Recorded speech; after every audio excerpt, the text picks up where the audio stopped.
Welcome back to Stephen classes.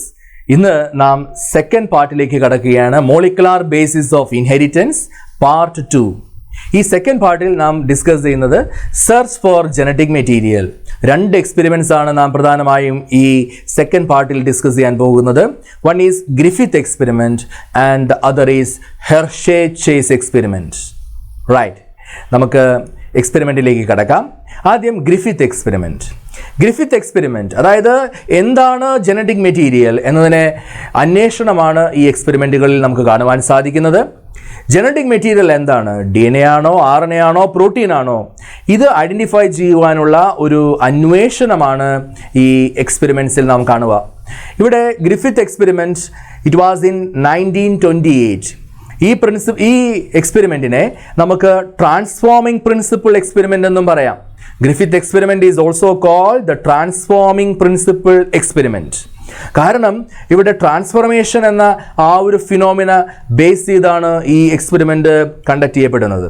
Frederick Griffith അദ്ദേഹം മൈസിലും അതുപോലെ തന്നെ സ്ട്രെപ്റ്റോകോക്കസ് ന്യൂമോണിയയിലുമാണ് ഈ എക്സ്പെരിമെൻറ്റ് കണ്ടക്ട് ചെയ്തിരിക്കുന്നത്. അപ്പോൾ ഈ എക്സ്പെരിമെൻറ്റിനെ ഉപയോഗിച്ചത് ഏത് ഓർഗാനിസം ആണെന്ന് ചോദിച്ചാൽ നിങ്ങൾ എന്ത് എഴുതണം? സ്ട്രെപ്റ്റോകോക്കസ് ന്യൂമോണിയെ, അതായത് ന്യൂമോണിയ കോസ് ചെയ്യുന്ന സ്ട്രെപ്റ്റോകോക്കസ് ന്യൂമോണിയെ എന്ന ബാക്ടീരിയ, അതുപോലെ തന്നെ മൈസ്. അപ്പോൾ ഇത് രണ്ടുമാണ് ഇവിടെ ഈ എക്സ്പെരിമെൻറ്റിന് വേണ്ടി യൂസ് ചെയ്തിരിക്കുന്നത്.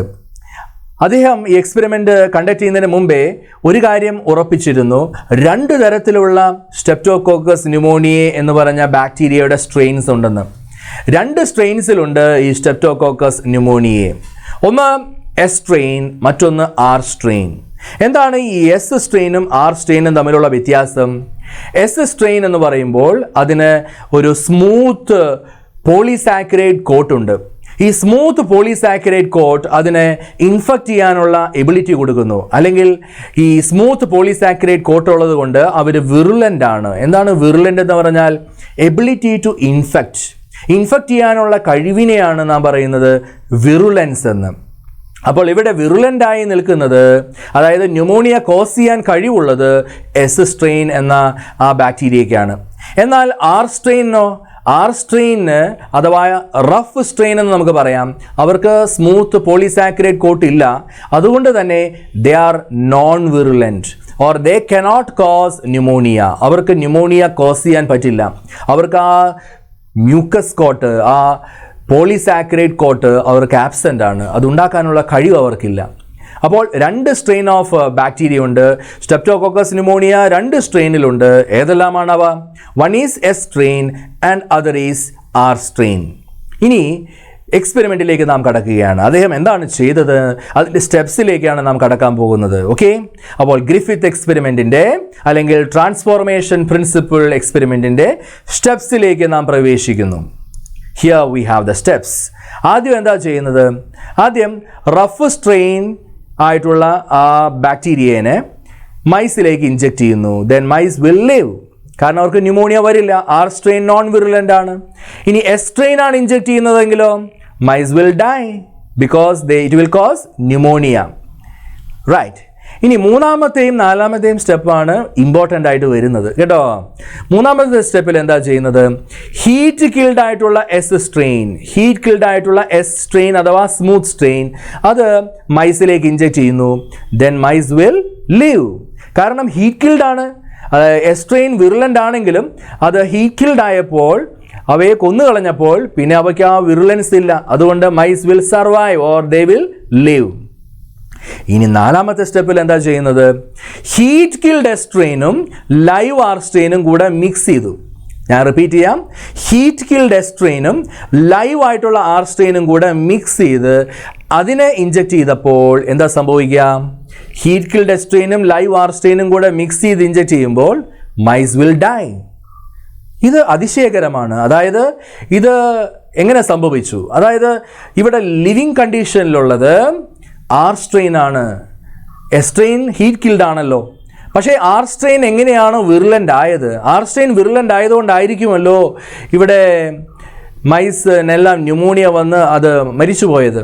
അപ്പോൾ ഇവിടെ എന്താ സംഭവിച്ചിരിക്കുന്നത്? ആർ സ്ട്രെയിന് എങ്ങനെയോ ഒരു transformation സംഭവിച്ചിരിക്കുകയാണ്. R strain non virulent ആണ് സ്വതവേ, പക്ഷേ അവ വിറുലൻ്റായി മാറ്റപ്പെട്ടു. ഏതോ ഒരു സബ്സ്റ്റൻസ് നമുക്ക് ഊഹിക്കാം, അതായത് ഈ ഹീറ്റ് കിൽഡ് ആയിട്ടുള്ള എസ് സ്ട്രെയിനിൽ നിന്ന് എന്തോ ഒരു സബ്സ്റ്റൻസ് ഈ ലൈവ് ആർ സ്ട്രെയിനിലേക്ക് ട്രാൻസ്ഫർ ചെയ്യപ്പെട്ടു. അങ്ങനെയാണ് ഈ ലൈവ് ആർ സ്ട്രെയിൻ വിറുലൻ്റ് ആയതും അല്ലെങ്കിൽ അത് ഡിസീസ് കോസ് ചെയ്തതും. നമുക്ക് ഈ സ്റ്റെപ്സ് ഒന്നുകൂടെ നമുക്കൊന്ന് അനലൈസ് ചെയ്യാം. ഞാൻ പറഞ്ഞത് എന്താണ്? എസ് സ്ട്രെയിൻ ഇഞ്ചെക്ട് ചെയ്തപ്പോൾ mice will die, R strain inject ചെയ്തപ്പോൾ mice will leave.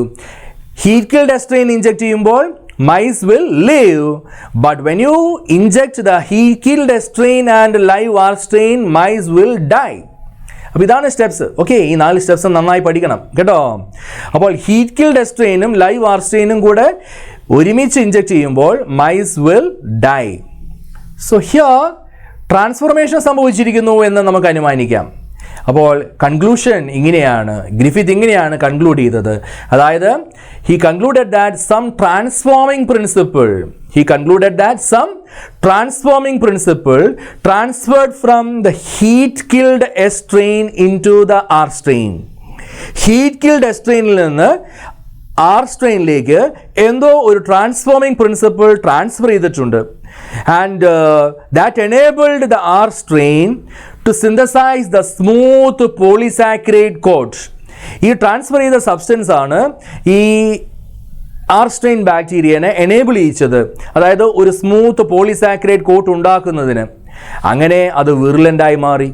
So R strain വിറുലൻ്റായി മാറി, ആർ സ്ട്രെയിൻ വിറുലൻ്റായി മാറ്റപ്പെട്ടു. ഓക്കെ, അതായത് ഒരു ട്രാൻസ്ഫോമിംഗ് പ്രിൻസിപ്പിൾ ഈ ഹീറ്റ് കിൽഡ് എസ് സ്ട്രെയിനിൽ നിന്ന് ലൈവ് ആർ സ്ട്രെയിനിലേക്ക് വരികയും അത് ഈ ലൈവ് ആർ സ്ട്രെയിനിനെ വിറുലൻ്റാക്കി മാറ്റപ്പെടുകയും ചെയ്തു. And this is due to the transfer of the genetic material. ഈ ട്രാൻസ്ഫർ ചെയ്ത വസ്തു എന്തായിരിക്കും? ജനറ്റിക് മെറ്റീരിയൽ ആയിരിക്കും. അപ്പോൾ ഈ ട്രാൻസ്ഫർ ചെയ്ത ആ സബ്സ്റ്റൻസിനെ ട്രാൻസ്ഫോമിംഗ് പ്രിൻസിപ്പിൾ എന്നാണ് ഗ്രിഫിത്ത് എക്സ്പ്ലെയിൻ ചെയ്തത്. ജനറ്റിക് മെറ്റീരിയൽ ആണെന്ന് അദ്ദേഹം തിരിച്ചറിഞ്ഞു. അതിനെ അദ്ദേഹം എന്താ വിളിച്ചത്? That is transforming principle. അപ്പോൾ ട്രാൻസ്ഫോമിംഗ് പ്രിൻസിപ്പിൾ എന്ന എക്സ്പെരിമെൻ്റ് ആണ് ഗ്രിഫിത്ത് കണ്ടക്ട് ചെയ്തത്. അദ്ദേഹത്തിന് അത് DNA ആണോ RNA ആണോ പ്രോട്ടീൻ ആണോ എന്നൊന്നും അറിവുണ്ടായിരുന്നില്ല. പിന്നീടാണ് അത് ഏത് കെമിക്കൽ സബ്സ്റ്റൻസ് ആണ് അല്ലെങ്കിൽ ബയോകെമിക്കൽ നേച്ചർ, ഈ ട്രാൻസ്ഫോമിംഗ് പ്രിൻസിപ്പിളിൻ്റെ ബയോകെമിക്കൽ നേച്ചർ കണ്ടെത്തിയത് പിന്നീടാണ്. നിങ്ങൾ പഠിക്കുന്നുണ്ട്, അതായത് ഓസ്വാൾഡ് ആവറി, കോളിൻ മെക്ലിയോഡ് ആൻഡ് മാക്ലിൻ മെക്കാർട്ടി, അതായത് ആവറിൻ, മെക്ലിയോഡ്, മെക്കാർട്ടി, ഈ 3 സയൻറ്റിസ്റ്റുകൾ കൂടിച്ചേർന്നാണ് അവർ ഈ ട്രാൻസ്ഫോമിംഗ് പ്രിൻസിപ്പിളിൻ്റെ ബയോകെമിക്കൽ നേച്ചർ ഐഡൻറ്റിഫൈ ചെയ്തത്. അപ്പോൾ അവർ 3 പേരും കൂടെ എന്താ ഐഡൻറ്റിഫൈ ചെയ്തത്? Biochemical nature of the transforming principle in Griffith experiment.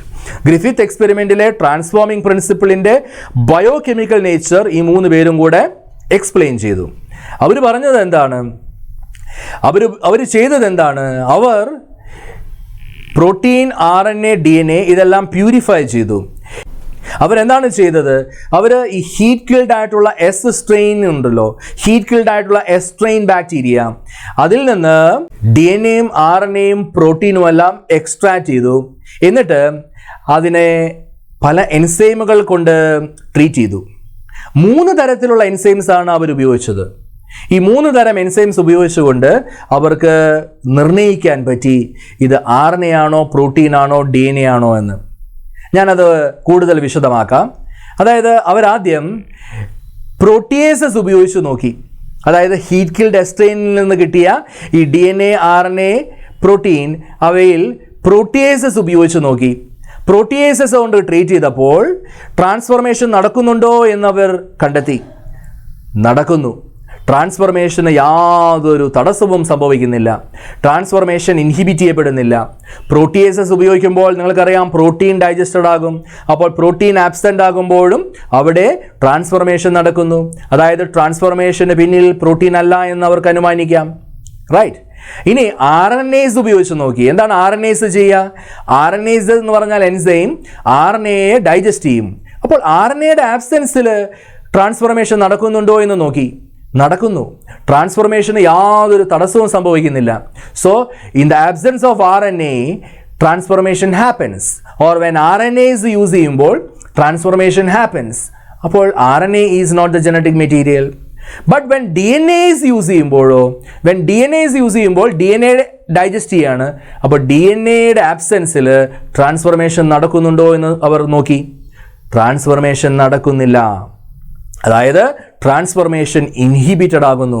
അപ്പോൾ ട്രാൻസ്ഫോർമേഷൻ ഇൻഹിബിറ്റഡ് ആകുന്നു DNAs ഉപയോഗിക്കുമ്പോൾ. അതായത് DNAയുടെ ആബ്സെൻസിൽ ട്രാൻസ്ഫോർമേഷൻ നടക്കാതെ വരുമ്പോൾ അപ്പോൾ നമുക്ക് കൺഫേം ചെയ്യാം എന്ത്, DNA is necessary four transformation. So DNA is the genetic material. അപ്പോൾ ട്രാൻസ്ഫോം ചെയ്യിച്ചത് DNA ആണ്, ജനറ്റിക് മെറ്റീരിയൽ DNA ആണ്. അത് ഫൈനലി ബയോകെമിക്കൽ നേച്ചർ അവങ്ങനെ കണ്ടെത്തി. അപ്പോൾ Avery, McCarthy, MacLeod അവർ biochemical nature of transforming principle ഇത്തരത്തിൽ അവർ കണ്ടെത്തി. ഓക്കെ, അടുത്ത എക്സ്പെരിമെൻറ്റിലേക്ക് നാം കടക്കുന്നു. അപ്പോൾ നമ്മൾ ഇത്രയും ഡിസ്കസ് ചെയ്തത് ഗ്രിഫിത്ത് എക്സ്പെരിമെൻ്റ് ആണ്. ഇനി നാം ഡിസ്കസ് ചെയ്യാൻ പോകുന്നത് ഹെർഷേ ചേസ് എക്സ്പെരിമെൻ്റ് ആണ്. ഇതും ജനറ്റിക് മെറ്റീരിയൽ DNA ആണോ RNA ആണോ പ്രോട്ടീൻ ആണോ എന്ന് തിരിച്ചറിയാൻ വേണ്ടി തന്നെയാണ് ഈ എക്സ്പെരിമെൻറ്റും കണ്ടക്ട് ചെയ്യുന്നത്. ഹെർഷേ ചേസ് എക്സ്പെരിമെൻറ്റിൽ അവർ ഉപയോഗിച്ചത് ബാക്ടീരിയോഫേജസ് ആണ്. എന്താണ് അവർ ഉപയോഗിച്ചത്? ബാക്ടീരിയോഫേജസ്. ബാക്ടീരിയോഫേജസ് നിങ്ങൾക്കറിയാം, ബാക്ടീരിയയെ ഇൻഫെക്റ്റ് ചെയ്യുന്ന വൈറസുകളെയാണ് എന്ത് പറയാം? ബാക്ടീരിയോഫേജസ്. And ബാക്ടീരിയോഫേജസ് they are viruses which infect bacteria. ഇവിടെ രണ്ട് തരത്തിലുള്ള ബാക്ടീരിയോഫേജസിനെ അവർ കൾച്ചർ ചെയ്ത് ഉണ്ടാക്കിയെടുത്തു. രണ്ട് തരത്തിലുള്ള ബാക്ടീരിയോഫേജസ്, അതായത് രണ്ട് കൾച്ചർ മീഡിയത്തിൽ അവരെ വളർത്തുമ്പോൾ രണ്ട് രീതിയിൽ അവരെ ലാബിൽ ചെയ്ത് കിട്ടും. അതായത് റേഡിയോ ആക്റ്റീവ്ലി രണ്ട് രീതിയിൽ ലാബിലിംഗ് നടത്തുകയാണ് ഇവിടെ. റേഡിയോ ആക്റ്റീവ് സൾഫർ മീഡിയത്തിൽ, അതായത് S35 മീഡിയത്തിൽ കൾച്ചർ ചെയ്ത എല്ലാ ബാക്ടീരിയോഫേജസിനും പ്രോട്ടീൻ കോട്ട് ലേബൽ ചെയ്ത് കിട്ടുന്നു, റേഡിയോ ആക്റ്റീവ്ലി ലേബിൾഡായി കിട്ടുന്നു. കാരണം സൾഫർ പ്രോട്ടീൻ്റെ ഭാഗമാണ്. അപ്പോൾ പ്രോട്ടീൻ കോട്ട് ലേബിൾഡായി ഉള്ള ബാക്ടീരിയോഫേജസ് അവിടെ കിട്ടി. ക്ലിയർ? ഏത് മീഡിയത്തിൽ വളർത്തിയപ്പോഴാണ്? സൾഫറിൻ്റെ റേഡിയോ ഐസോട്ടോപ്പ്, അതായത് S35 മീഡിയത്തിൽ അവരെ കൾച്ചർ ചെയ്തപ്പോഴാണ് അവിടെ പ്രോട്ടീൻ കോട്ട് ലേബിൾഡ് ആയിട്ടുള്ള, protein coat radio actively labelled ആയിട്ടുള്ള ബാക്ടീരിയോഫേജസ് ഫോം ചെയ്തത്. ഇനി ഫോസ്ഫറസിൻ്റെ, അതായത് P32 എന്ന റേഡിയോ ഐസോട്ടോപ്പിൻ്റെ മീഡിയത്തിൽ കൾച്ചർ ചെയ്ത ബാക്ടീരിയോഫേജസിനെല്ലാം DNA ആണ് അവിടെ റേഡിയോ ആക്റ്റീവ് ലേബിൾഡ് ആയത്. അതായത് ഫോസ്ഫറസ് നിങ്ങൾക്കറിയാം DNAയുടെ ഭാഗമാണ്. അതുകൊണ്ട് റേഡിയോ ആക്റ്റീവ് ഫോസ്ഫറസിൻ്റെ മീഡിയത്തിൽ കൾച്ചർ ചെയ്ത ബാക്ടീരിയോഫേജസ് they have DNA radioactively labelled. അപ്പോൾ രണ്ട് രീതിയിലുള്ള റേഡിയോ ആക്റ്റീവ് ലേബലിംഗ് നടത്തിയിരിക്കുകയാണ് ഇവിടെ. ഓക്കെ, ഒരു set of bacteriophages their protein is radioactively labelled. മറ്റേ സെറ്റ് ഓഫ് ബാക്ടീരിയോഫേജസിനോ അവരുടെ DNA റേഡിയോ ആക്റ്റീവ്ലി ലേബിൾഡ് ആണ്. ഇങ്ങനെ സെപ്പറേറ്റ് ആയിട്ട് രണ്ട് സെറ്റ് ഓഫ് ബാക്ടീരിയോഫേജസിനെ പ്രൊഡ്യൂസ് ചെയ്തു. ഇനി എക്സ്പെരിമെൻ്റ് നടത്തുന്നതും ഇവിടെ സെപ്പറേറ്റ്ലി ആണ് നടത്തുന്നത്. കാര്യം സ്റ്റെപ്സ് എല്ലാം ഒരേപോലെയാണെങ്കിലും the experiment setup is conducted separately with the help of these two sets of bacteriophages. അപ്പോൾ രണ്ട് സെറ്റ് ഓഫ് ബാക്ടീരിയോഫേജസ് ഉണ്ട്. One set with a protein radioactively labeled or S35 labeled and the other set with DNA radioactively labeled or P32 labeled. Is it clear? ഇനി നാം എക്സ്പെരിമെൻറ്റിലേക്ക് നാം കടക്കുന്നു. എക്സ്പെരിമെൻറ്റിലേക്ക് കടക്കുമ്പോൾ ഇവിടെ പറയാണ് രണ്ട് തരത്തിലുള്ള ബാക്ടീരിയോഫേജസിനെ അവിടെ ഗ്രോ ചെയ്യിച്ചു എന്നുള്ള കാര്യം വീണ്ടും എക്സ്പ്ലെയിൻ ചെയ്യുന്നു. ഇനി ഈ പ്രിപ്പറേഷൻസിനെ ആദ്യം ചെയ്യുന്നത് ഇൻഫെക്റ്റ് ചെയ്യാൻ അനുവദിക്കുകയാണ്. അതായത് E. സെൽസിനെ ഇൻഫെക്റ്റ് ചെയ്യാനായിട്ട് അലോ ചെയ്യുകയാണ്. ഇവിടെ ഈ എക്സ്പെരിമെൻറ്റ് സെറ്റപ്പിൽ 3 സ്റ്റെപ്സ് ആണുള്ളത് കേട്ടോ. ഏതൊക്കെയാണ് ആ 3 steps? Infection, blending, centrifugation. I repeat, infection, blending and centrifugation. ദാ ഈ ചിത്രത്തിൽ നിങ്ങൾക്ക് കാണുവാൻ സാധിക്കും. Infection, blending and centrifugation. ഇവിടെ ഒരു സൈഡിൽ പ്രോട്ടീൻ റേഡിയോ ആക്റ്റീവ്ലി ലേബിൾഡ് ആയിട്ടുള്ള ബാക്ടീരിയോഫേജസിനെയാണ് ഇങ്ങനെ ഇൻഫെക്ഷൻ, ബ്ലെൻഡിങ്, സെൻട്രിഫ്യൂഗേഷൻ നടത്തുന്നതെങ്കിൽ ഈ സൈഡിൽ കാണിക്കുന്നത് DNA റേഡിയോ ആക്റ്റീവ്ലി ലേബിൾഡ് ആയിട്ടുള്ള ബാക്ടീരിയോഫേജസ്. They are also allowed four infection, blending and centrifugation. Infection എന്ന് പറഞ്ഞാൽ E. coli സെൽസിനെ അറ്റാക്ക് ചെയ്യുന്നു, അതിൽ പോയി അറ്റാച്ച് ചെയ്യുന്നു, അതാണ് infection. What you mean by blending? Blending എന്ന് പറഞ്ഞാൽ gently we agitate the culture in a blender ഉപയോഗിച്ചുകൊണ്ട് വളരെ ജെന്റ്ലി അജിറ്റേറ്റ് ചെയ്യുന്ന ആ ഒരു സ്റ്റെപ്പിനെയാണ് പറയുന്നത് ബ്ലെൻഡിങ് എന്ന്. ബ്ലെൻഡിങ് വഴി ഇവിടെ viral particles they are getting detached from the cells. ഈ ഈക്കോളൈ സെൽസിൽ നിന്ന് വൈറൽ പാർട്ടിക്കിൾസ് ഡിറ്റാച്ച് ചെയ്യുവാൻ വേണ്ടിയാണ് ബ്ലെൻഡിങ് എന്ന സ്റ്റെപ്പ് പെർഫോം ചെയ്യുന്നത്. So blending will be conducted. Then after that there is a centrifugation step. Centrifugation സ്റ്റെപ്പിൽ എന്താ സംഭവിക്കുന്നത്? സെൻട്രിഫ്യൂഗേഷൻ സ്റ്റെപ്പിൽ നാം ഇവിടെ സെപ്പറേറ്റ് ചെയ്യുകയാണ്. അതായത് ട്രാൻസ്ഫോമഡ് ആയിട്ടുള്ള സെൽസും ഉണ്ട് ഇവിടെ, അതുപോലെ വൈറൽ പാർട്ടിക്കിൾസും ഉണ്ട്. അത് രണ്ടും സെപ്പറേറ്റ് ചെയ്യുന്നു. ഒരു ടെസ്റ്റ് ട്യൂബിനകത്ത് സെപ്പറേറ്റ് ചെയ്തതായിട്ട് കാണാം. നമുക്കൊരു നിശ്ചിത RPMൽ നിശ്ചിത സെൻട്രിഫ്യൂഗൽ ഫോഴ്സ് ആക്ട് ചെയ്ത് കഴിഞ്ഞാൽ ആ സെപ്പറേറ്റ് ചെയ്യേണ്ട മിക്സ്ചറിൽ ശരിക്കും ഡെൻസിറ്റിക്ക് അനുസരിച്ചുള്ള ഒരു സെപ്പറേഷൻ നമുക്ക് കാണുവാൻ സാധിക്കും. ഡെൻസർ ആയിട്ടുള്ള സബ്സ്റ്റൻസ് എല്ലാം താഴേക്കും, ഡെൻസിറ്റി കുറഞ്ഞതെല്ലാം മുകളിലേക്കും പോകും അല്ലേ? അതായത് വൈറൽ പാർട്ടിക്കിൾസ് ഡെൻസിറ്റി കുറവാണ്, അവ സൂപ്പർ നാറ്റൻറ്റിലും. എന്നാൽ സെൽസ് എല്ലാം പെല്ലറ്റിൽ അത് ഡെൻസിറ്റി കൂടുതലായതുകൊണ്ട് അങ്ങനെ സെപ്പറേറ്റ് ചെയ്യപ്പെടുന്നു. ഇവിടെ എന്നിട്ട് ഒബ്സർവ് ചെയ്യാണ് ചെയ്യുന്നത്. അതായത് എവിടെയാണ് റേഡിയോ ആക്ടിവിറ്റി എന്ന്, സൂപ്പർ നാറ്റൻറ്റിലാണോ പെല്ലറ്റിലാണോ റേഡിയോ ആക്ടിവിറ്റി എന്ന് ഐഡൻറ്റിഫൈ ചെയ്യുവാൻ ശ്രമിക്കുകയാണ്. ഇപ്പോൾ സൾഫർ എന്ന റേഡിയോ ആക്റ്റീവ് സബ്സ്റ്റൻസ് കൊണ്ട് ലാബിൽ ചെയ്ത, അതായത് പ്രോട്ടീൻ കോട്ട് ലാബിൾഡ് ആയിട്ടുള്ള ഈ ബാക്ടീരിയോഫേജസ് പരിഗണിക്കുമ്പോൾ അവിടെ സെൻട്രിഫ്യൂഗേഷന് ശേഷം കാണുവാൻ സാധിക്കുന്നത് അവിടെ പെല്ലറ്റിൽ അല്ലെങ്കിൽ സെൽസിൽ അവിടെ റേഡിയോ ആക്ടിവിറ്റി ഇല്ല. പക്ഷേ റേഡിയോ ആക്ടിവിറ്റി വരുന്നത് സൂപ്പർ നാറ്റൻറ്റിലാണ്. ഓക്കെ, അപ്പോൾ protein coat radio actively labelled ആയിട്ടുള്ള ബാക്ടീരിയോഫേജ് ഇൻഫെക്റ്റ് ചെയ്യാൻ നേരത്ത് അവിടെ കാണുവാൻ സാധിക്കുന്നത്, സെൻട്രിഫ്യൂഗേഷന് ശേഷം നമുക്ക് കണ്ടെത്തുവാൻ സാധിക്കുന്നത് supernatant is having radioactivity but the cells have no radioactivity. Okay, അപ്പോൾ പ്രോട്ടീൻ അല്ല സെൽസിലേക്ക് കടന്നതെന്ന് മനസ്സിലായല്ലോ. എന്നാൽ DNA റേഡിയോ ആക്റ്റീവ്ലി ലാബിൾഡ് ആയിട്ടുള്ള ബാക്ടീരിയോഫേജ് ഇൻഫെക്റ്റ് ചെയ്യുമ്പോൾ അവിടെ നാം അനലൈസ് ചെയ്യുമ്പോൾ സെൻട്രിഫ്യൂഗേഷന് ശേഷം കാണുവാൻ സാധിക്കുന്നു, അതായത് സെൽസിന് റേഡിയോ ആക്ടിവിറ്റി വന്നിട്ടുണ്ട്. അതായത് DNA റേഡിയോ ആക്റ്റീവ്ലി ലാബിൾഡ് ആയപ്പോൾ അവിടെ DNA ആണ് യഥാർത്ഥത്തിൽ സെൽസിനകത്തേക്ക് കടന്നത്. അതുകൊണ്ടല്ലേ സെൽസിന് റേഡിയോ ആക്ടിവിറ്റി വന്നിരിക്കുന്നത്. അപ്പോൾ cells are radioactive but supernatant has not radioactive condition. അപ്പോൾ റേഡിയോ ആക്ടിവിറ്റി വരുന്നത് സെൽസിനാണ് DNA റേഡിയോ ആക്റ്റീവ്ലി ലാബിൾഡ് ആയിട്ടുള്ള ബാക്ടീരിയോഫേജസ് ഉപയോഗിക്കുമ്പോൾ.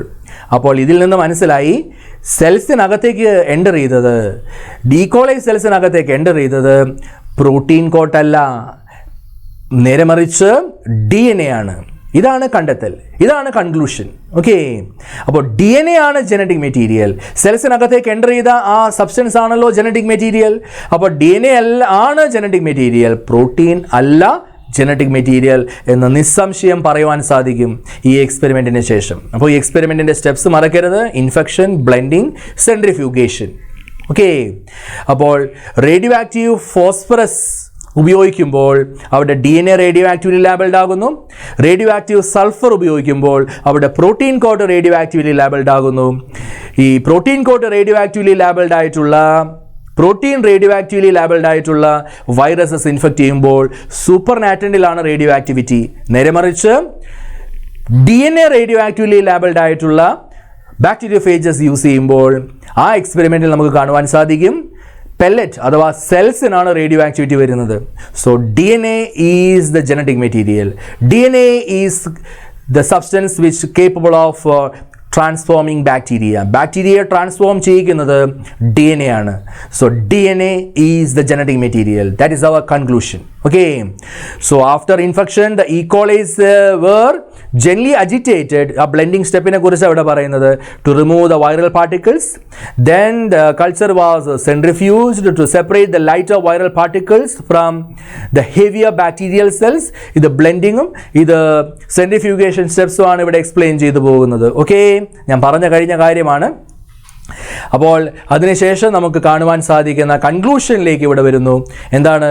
Bacteria infected with viruses having radio active DNA, they were radioactive. And DNA, we can say that it had passed from virus to bacteria. വൈറസിൽ നിന്ന് ബാക്ടീരിയയിലേക്ക് pass ചെയ്തത് DNA ആണ്, അല്ലാതെ protein അല്ല. So this is the experiment to prove DNA is the genetic material. So Hershey Chase experiment നന്നായി പഠിക്കുക. അപ്പോൾ രണ്ട് experiment ആണ് ഈ പാർട്ട് 2-ൽ നാം ഡിസ്കസ് ചെയ്തത്. One is Griffith experiment and other is Hershey Chase experiment. So this is part 2 of molecular basis of inheritance. Part 3-യുമായി ഉടനെ കണ്ടുമുട്ടുന്നത് വരേക്കും it's good bye from Stephen classes.